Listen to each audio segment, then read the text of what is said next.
What's going on, YouTube gang? Here we got you another video for Diablo 2. In this video, we're going to be talking about the top 5 beginner tips that I have for any new Diablo 2 player. Maybe you're a veteran that wants to get back into the game that isn't quite sure how things are working nowadays now that it's 21 years later. So if you like the video, make sure you hit the like button, subscribe, leave a comment.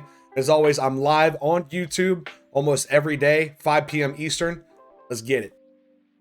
Okay, here we go. Top 5 tips. Number 1. Research your build before you start. What I mean by that is most builds don't pop off till usually 18, 24, or 30. Those are the builds that people are going to be speccing into in-game. Beforehand, what you want to do is use a spec to get you to that point so you can actually kill stuff, not really have a problem. So sorceresses usually go lightning, something like that, before they respec over to Blizzard so they can magic find later on in Hell. That's my number 1 tip by a long shot. Number 2, play the correct mercenary. What I mean by that is, when you select your mercenary, you want your mercenary to actually take care of the immune effects that you have. So for instance, if you're playing a lightning sorceress and you run into lightning immunes, your mercenary can actually kill the lightning immunes for you without much of an issue. So in my personal opinion, the Act 2 mercenaries are probably the best by a long shot because they have auras. What I mean by that is, auras that paladins normally use, those Act 2 mercenaries also get. So if you're running a mercenary with Act 2, with say the Might aura, it's going to increase your damage also. That mercenary will also kill all the immunes for you, like I said before. Make sure you're gearing out your mercenary with something like ethereal gear, because even though it can't be repaired when you put it on a mercenary, it doesn't matter because they don't take durability damage whenever it's on that, and it has increased stats. So make sure that you're using the correct mercenary to break immunes, kill them, whatever you guys got to do. Number 3, research rune words. If you go into Google and you just type in Diablo 2 rune words, you're going to see the Diablo 2 wiki, Ariat Summit from a long time ago, things like that. That way you guys can use the correct rune words, like for instance, Leaf or Fire Skills to get you through as a Elemental Druid, Trap Assassin, Sorceress, just to start the game to begin with. Then you want to research your rune words for later on. That way you know what to trade for, what you're looking for, whether or not you're getting Enigma, Heart of the Oak, Call to Arms, Chains of Honor, things like that.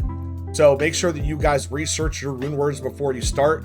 Also, I'll be releasing a video later on for my top 10 rune words of all time.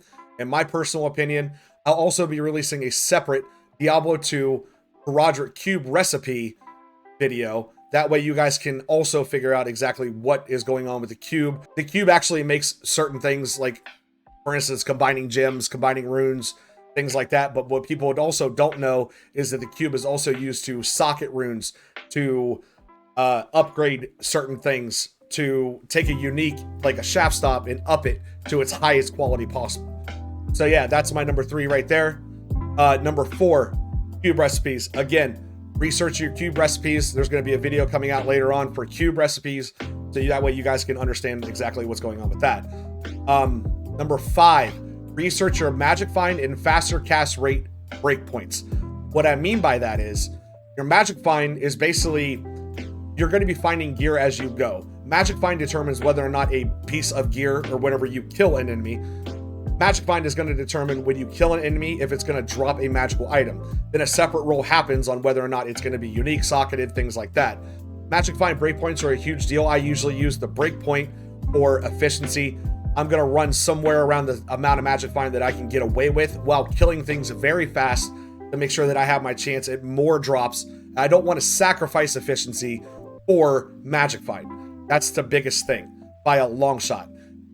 I'm going to be releasing a video later on for the best spots for you guys to find gear, find runes, things like that, what affects them, all that happy-go-lucky stuff. Now, let's talk about faster cast rate breakpoints.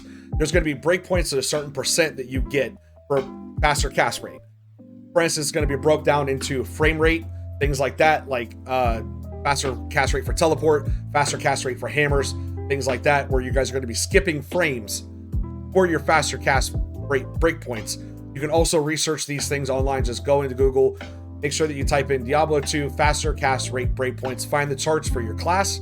You'll be able to see what frames you'll be able to skip, how it affects your character, things like that. There's also plenty of other videos out there online. The game is 21 years old. You'll find something for faster cast rate, trust me. So yeah, that's my top 5 right there for you guys to get started in Diablo 2. As always, again, I am live on YouTube almost every day, 5 p.m. playing Diablo 2. I also play things like Warzone, Path of Exile, things like that. I'm going to be doing all kinds of Diablo 2 content, so get updated on whenever I go live. I'll catch you guys in the live stream. If you have any questions, make sure you stop in and ask. Peace.